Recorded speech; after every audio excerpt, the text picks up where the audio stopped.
So I just had a situation where I stalled it out because I did something silly.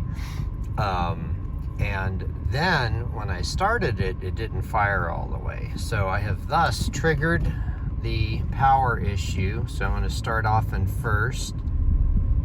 It is floored. So no power. So what I'm going to do, let me back up, because I'm just on a little road here. Make sure nobody's behind me. So now I'm just going to simply shut off and restart the car.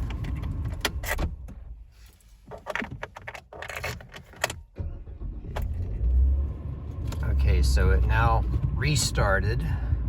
Now let's see what we get for power. Okay, it still has no power. So let me back up again.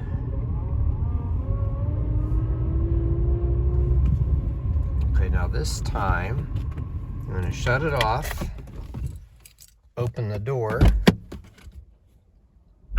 close the door, and now restart it again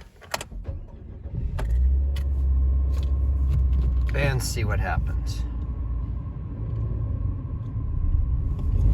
Now the power is back. So that's what I've found has worked for restoring the power. It seems like you actually have to open the door and close it. It's unclear as to whether it would require 2 starts or not.